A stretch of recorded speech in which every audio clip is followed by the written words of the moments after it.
কিভাবে আপনি আইএলটিএসের speaking band 5 থেকে 8 নিয়ে যাবেন সেই বিষয়টা আজকে এই ভিডিওতে বলবো। ওকে, সো আজকে যে ভিডিওতে যেসব নিয়ে আলোচনা করব এটা কোনো কোচিং সেন্টারে আপনি কিন্তু টাকা দিয়েও শুনতে পারবেন না। ওকে, সো সম্পূর্ণ ভিডিও দেখবেন, আশা করি অনেক কিছু জানতে পারবেন, শিখতে পারবেন এবং কাজে লাগাতে পারবেন। আচ্ছা, সো স্পিকিংটা দেখেন, এটা আসলে খুবই গুরুত্বপূর্ণ একটা সাবজেক্ট যদি বলি আইএলটিএস স্পিকিংয়ের ক্ষেত্রে। কারণ আপনি দেখতে পাচ্ছেন যে আপনি 3টা এক্সাম একই দিনে দিচ্ছেন, আর স্পিকিংটা আপনি আলাদা দিনে দিচ্ছেন, মানে ভিন্ন একটা ডে। তার মানে কি, আপনাকে বলে দিচ্ছে যে আপনি একটা প্রিপারেশন নেন, খুব সুন্দর একটা প্রিপারেশন নিয়ে তারপরে আপনি স্পিকিংয়ের জন্য আসেন। কারণ স্পিকিং যেদিন করছেন আপনার মাথায় যেন আর অন্য কিছু না থাকে, আপনি সাবলীলভাবে যাতে কথা বলতে পারেন, কোনো প্রেশার ফিল না করেন, ঠিক আছে? এটা তারা চাচ্ছে। তার মানে কি, আমার পয়েন্ট হচ্ছে, আমি এটা বোঝাতে চাচ্ছি যে আপনি যত স্বাভাবিকভাবে কথা বলবেন, যত ন্যাচারাল ওয়েতে কথা বলবেন, আপনার ব্যান্ড স্কোর কিন্তু তত বাড়বে। ওকে, তাহলে ন্যাচারাল এবং কনফিডেন্স এই দুইটা বিষয় কিন্তু তারা চেক করে। এখন আপনি যদি মনে করেন যে আপনি অনেক দ্রুত কথা বলেন, আপনি ইংলিশেই সাপোজ আপনি অনেক ফ্লুয়েন্ট বাট ইরিলেভেন্ট অ্যান্সার দিচ্ছেন, বা তারা যেটা চাচ্ছে, যেটার উপর বেস করে তারা তারা আপনাকে মার্কিং করবে, সেটা কিছুই পাচ্ছে না, শুধু আপনি ওয়ার্ড বাই ওয়ার্ড দ্রুত কথা বলে যাচ্ছেন, এটা কি ফ্লুয়েন্সি? এই ফ্লুয়েন্সি যতই ধরে রাখেন না কেন, আপনার মার্কস কিন্তু আসবে না।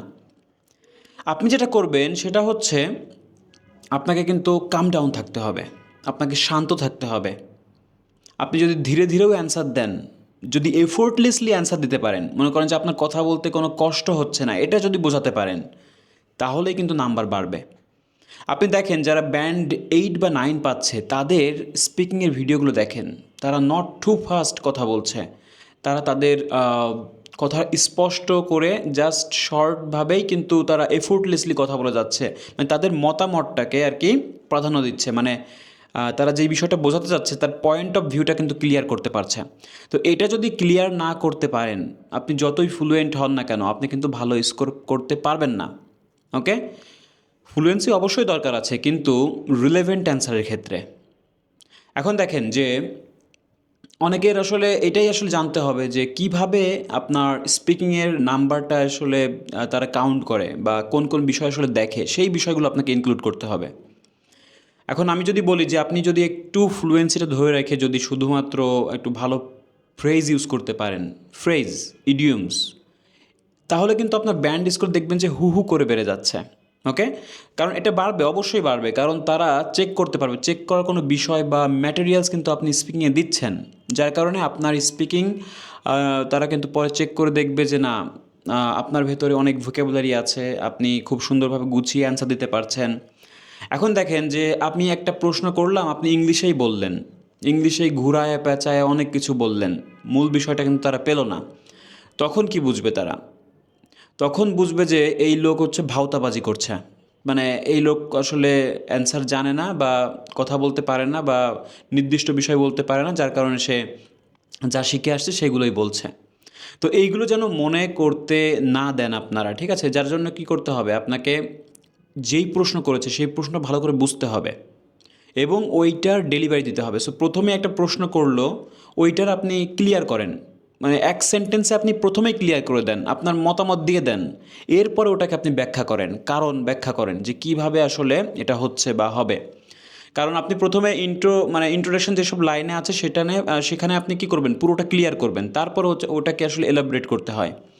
আচ্ছা, এটা আপনি রাইটিংয়ের ক্ষেত্রেও বলছি। রাইটিংয়ে দেখেন যে আমরা কিন্তু 4টা পার্ট লিখি, কিন্তু প্রথমে কি লিখি, আমরা ইন্ট্রোডাকশনটা লিখি, তারপরে কিন্তু বডি প্যারা 1-2তে বিস্তারিতভাবে বলি, তারপর কনক্লুশন শেষ করি। ঠিক একইভাবে আমাকে স্পিকিংও করতে হবে। প্রথম সেন্টেন্সে আপনি বুঝাই দেন যে প্রশ্নটা যা চেয়েছে সেটা আপনি বলে দেন, এরপরে আপনি বডি প্যারাতে বা 2-1টা লাইন আপনি অ্যাড করেন, ব্যাখ্যা করেন, একটা উদাহরণ দেন, মানে একটা ব্যাখ্যা করবেন, একটা উদাহরণ দিবেন, তারপর আপনি কনক্লুশন টেনে দেন। শেষ করা শিখতে হবে আপনাকে, স্টার্টিং শিখতে হবে, ফিনিশিং শিখতে হবে, তাহলে দেখবেন যে ভালো একটা ব্যান্ড স্কোর করতে পারছেন। ব্যান্ড 8 কিন্তু পাওয়া এতটা সোজা না। ওকে, সো এই বিষয়গুলো মাথায় রেখেই প্র্যাকটিস করতে হবে। এখন দেখেন, আমি যদি বলি যে এটা সোজা না, আবার কিন্তু সোজা, যদি এগুলো আপনি হ্যাক করতে পারেন, ধরতে পারেন, এই মূল মূল পয়েন্টগুলো যদি আপনার মাথায় থাকে, তাহলে কিন্তু আপনি হ্যাক করে ফেলতে পারছেন, নাম্বার কিন্তু ইজিলি উঠাইতে পারছেন। সো এটা আসলে আহামরি কঠিন বিষয় না, কিন্তু না বুঝলে বা না মাথায় রাখলে বা ওইভাবে যদি প্র্যাকটিস না করেন, তাহলে ঠিক ওই রকমই কঠিন।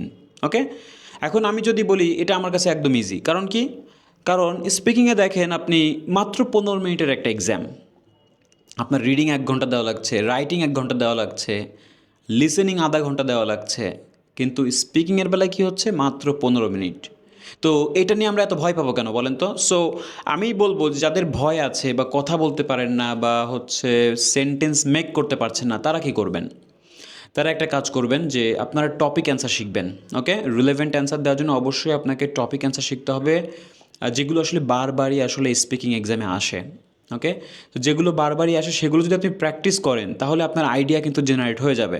সো পরবর্তীতে যদি কেউ আপনাকে জিজ্ঞেস করে তাহলে কিন্তু আপনার অ্যান্সারটা অত ভাবা লাগছে না, কী দিয়ে কী বলবেন আপনার কিন্তু অত ভাবা লাগছে না, আপনি কিন্তু বলতে পারবেন। আচ্ছা, তো এটা অ্যান্ড হচ্ছে আপনি যেই কাজটা করবেন স্পিকিংয়ে যদি আপনি ভালো করতে হয় তাহলে যেই কাজটা করবেন সেটা হচ্ছে অবশ্যই আমি যেটা বললাম 1 নম্বরে ওটা হলো টপিকটা আপনাকে ক্লিয়ার করতে হবে, এটা হলো 1 নম্বর আইএলটিএসের জন্য। ঠিক আছে, 2 নম্বর হচ্ছে কিছু ফ্রেজ শিখে রাখবেন যেগুলো সব জায়গায় ব্যবহার করতে পারবেন। ফ্রেজ ইউজ করলে দেখবেন যে এতটা ম্যাজিকের মতো আপনার নাম্বার বাড়ছে, আপনি নিজেও কল্পনা করতে পারবেন যে আমি কি এত ভালো স্টুডেন্ট, আমি কি এত ভালো বলতে পারি। যদি আপনি ফ্রেজ ইউজ করা শিখেন তাহলে দেখবেন যে আপনার নাম্বার অনেকাংশে বেড়ে গেছে, এখানে প্রায় 2 পয়েন্ট আপনাকে এগিয়ে রাখবে যদি আপনি ফ্রেজ ইউজ করেন। আচ্ছা, আর আইডিয়াটা ক্লিয়ার করতে বলেছি প্রথমেই, তাহলে আপনি যেই টপিকগুলো পড়ছেন বা আনইউজুয়াল টপিকই আসুক না কেন, ওইটা আপনাকে জিজ্ঞেস করলে আপনি কিভাবে অ্যান্সার দিতেন সেটা আপনি করেন। আচ্ছা, এখন দেখেন কিউ কার্ডের বেলায় যদি বলি, অনেকে ফার্স্ট পার্টে ভালো করেন, কিউ কার্ডে এসে আসলে আপনাদের সব মানে হাওয়া কী হয়ে যায়, পাংচার হয়ে যায়, তাই না?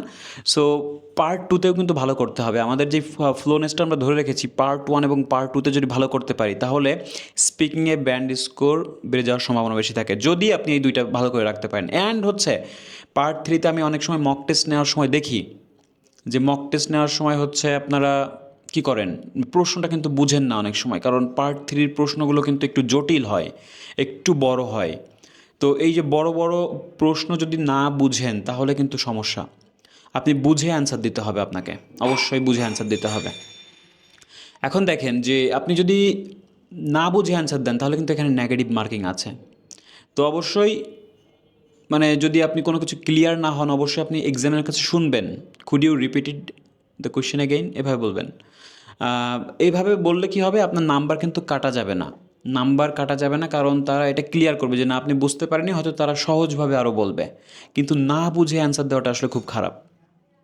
তো এই বিষয়টা মাথায় রাখবেন স্পিকিংয়ের জন্য। অ্যান্ড হচ্ছে যে রেগুলার প্র্যাকটিস করতে হবে, আপনি অন্তত 10 মিনিট কথা বলেন, আপনি রেকর্ড করেন, আপনার নিজের সঙ্গে নিজেকে রেকর্ড করেন, টেকনোলজিকে কাজে লাগান, ক্যামেরার সামনে এসে কথা বলেন, দেখবেন যে অনেক কনফিডেন্স বেড়ে গেছে।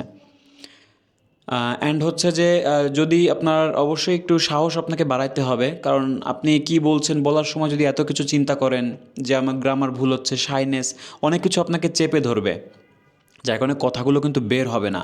আর কথা বের না হলে তো বুঝেনি যে ওইখানে আপনি আটকে যাবেন। অনেক সময় আপনারা কথাটাকে আরও বড় করতে যান কিন্তু হঠাৎ করে শেষ করে দেন, এটা কিন্তু করা যাবে না।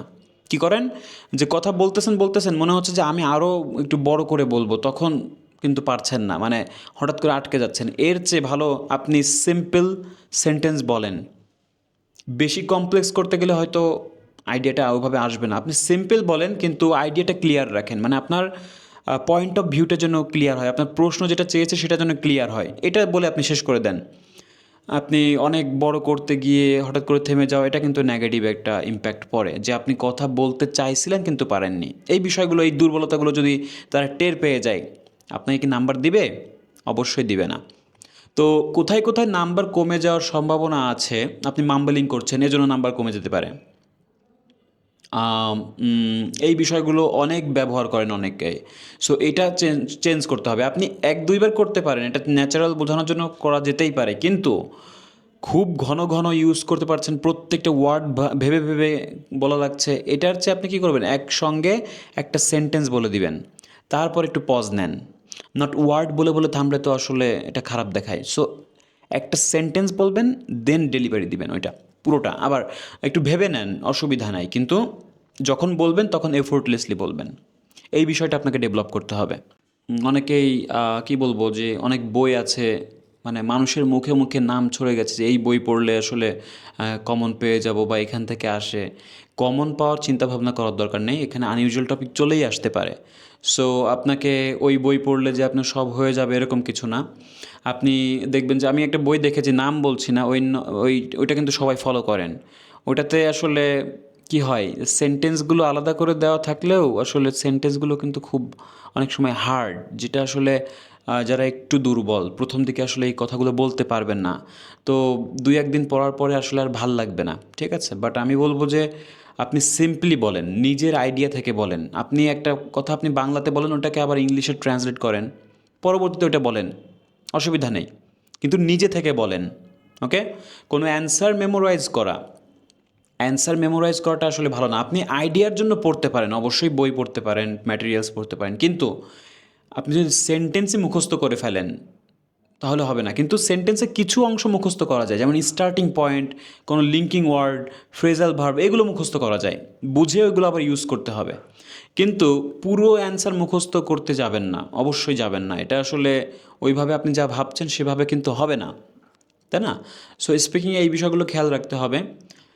অ্যান্ড হচ্ছে যে আপনি নিজের সঙ্গে নিজে প্র্যাকটিস করেন, ঠিক আছে? সবচেয়ে বলবো যে অনেকে পার্টনার খোঁজার জন্য কিন্তু মানে অনেক উঠে পড়ে লাগেন যে আমার একটা পার্টনার লাগবে। পার্টনার হলে কি হবে, আপনি ওই খুবই এই দৈনন্দিন জীবনে কথাবার্তাই হবে, কিন্তু নিজের সঙ্গে যখন আইএলটিএসের প্র্যাকটিস করবেন, অবশ্যই টপিক ধরে ধরে যখন করবেন, অবশ্যই ওই কোয়েশ্চেনের অ্যান্সার কিন্তু আপনাকে দেওয়া লাগছে। আর পার্টনারের সঙ্গে হবে কি, তুমি কি করছো, তুমি কি খাইছো, এই বিষয়গুলোই কথা হবে। আমি বলবো যে প্রশ্নগুলো ধরে ধরে প্র্যাকটিস করা উচিত, নট এখন তো ওই সময় নেই। ওভারঅল স্পোকেনের জন্য অবশ্যই একটা পার্টনারের সঙ্গে কথা বলা অবশ্যই ভালো, কিন্তু আইএলটিএসের ক্ষেত্রে আমি বলবো যে আপনি কোয়েশ্চেন ধরে ধরে প্র্যাকটিস করাটাই সবচেয়ে বেটার হবে। টেকনোলজিকে কাজে লাগাতে পারেন, রেকর্ড করতে পারেন, ঠিক আছে? নিজের ভুলগুলো আবার ধরতে পারেন। অ্যান্ড কী করতে হবে, ফাইনালি যেটা বলবো সেটা হচ্ছে মক টেস্ট। মক টেস্ট দিয়ে কিন্তু আপনার নিজের অবস্থানটা বুঝে নিতে পারেন। প্রচুর মক টেস্ট দিতে হবে, অন্তত স্পিকিংয়ের জন্য, ওকে? কারণ স্পিকিংয়ে এসে অনেকে নার্ভাস হয়ে যান, এনভায়রনমেন্টটা চেঞ্জ হয়ে যায়, নিজের কাছে অনেক হিরো মনে হয়, কিন্তু বলতে গেলে ফুটুস। সো এই কথাগুলো মানে মাথায় রাখবেন। আমি বলবো যে প্রচুর মক টেস্ট, যত মক টেস্ট দেওয়া যায় তত মক টেস্ট আপনি দিতে পারলে ভালো, ওকে? অ্যান্ড হচ্ছে যে অবশ্যই দৈনিক 4 মিনিট, প্রথম দিন 1 মিনিট, পরের দিন 2 মিনিট, 3 মিনিট, 4 মিনিট, এভাবে আস্তে আস্তে টাইমগুলো ইনক্রিজ করে রেকর্ডিং করা উচিত যে কোনো টপিক নিয়ে, ওকে? যদি টপিকের আইডিয়া মাথায় না থাকে, অবশ্যই আইডিয়াগুলো নিয়ে নেবেন, কোথা থেকে আপনি নেবেন, তারপর আপনি ওটা আবার নিজের মতো করে বলার চেষ্টা করবেন। আর অবশ্যই এক সেন্টেন্সে কখনোই অ্যান্সার দেওয়ার চেষ্টা করবেন না, শুধু নাম ছাড়া। এমনি অন্য অন্য বিষয়গুলো যত যাই জিজ্ঞেস করুক না কেন, আপনি ওভারঅল আর কি একটু সেন্টেন্সটা 3-4 সেন্টেন্সে ফিনিশ করে দিবেন পার্ট 1-এ। পার্ট 3-তে একটু 4-5 সেন্টেন্সের ভিতর শেষ করবেন। আবার পার্ট 3-তে এসে অনেকে কী করেন যে হচ্ছে যে অনেক বড় করতে চান, এটা কিন্তু আসলে বিরক্তিকর, ঠিক আছে? পার্ট 3-তেও অনেক বড় কেন করতে হবে? এটা জাস্ট আপনার একটা লজিক জানতে চেয়েছে, আপনার পয়েন্ট অফ ভিউ জানতে চেয়েছে। এখানেও একটু মোটামুটি বড় করে আপনি শেষ করে দেন, কিন্তু নট টু লং। অনেকে আমি জিজ্ঞেস করি যে পার্ট 3-তে এসে কিন্তু অনেক টাইম নিয়ে নেন, এটা আসলে বিরক্তিকর, ঠিক আছে? সো এই বিষয়গুলো করা যাবে না, এবং এক সেন্টেন্সও অ্যান্সার দেওয়া যাবে না, অবশ্যই এলাবোরেট করতে হবে, সেন্টেন্সকে এক্সটেন্ড করা শিখতে হবে। কীভাবে এক্সটেন্ড করবেন? আইডিয়া, এক্সাম্পল, কনক্লুশন, মানে উপসংহার দিয়ে শেষ করে ফেলতে হবে। আর প্রথমে তো বলেছি, প্রথমে হলো আপনাকে ক্লিয়ার করতে হবে যে বিষয়টা। আচ্ছা, এবং আমার স্পিকিংয়ের সম্পূর্ণ প্লেলিস্টগুলো দেখবেন আপনারা, অ্যান্ড আমার স্পিকিংয়ের পাশাপাশি অন্যান্য প্লেলিস্ট করা আছে, অবশ্যই সেগুলো চেক করবেন, দেখবেন যে আশা করি সুন্দর একটা প্রিপারেশন নিয়ে কিন্তু আপনারা এক্সামে বসতে পারবেন, okay? So thank you so much for watching the full video. আজকের মতো এতটুকু, নেক্সট ক্লাসে অন্য কোনো বিষয় নিয়ে আলোচনা করবো। Thank you.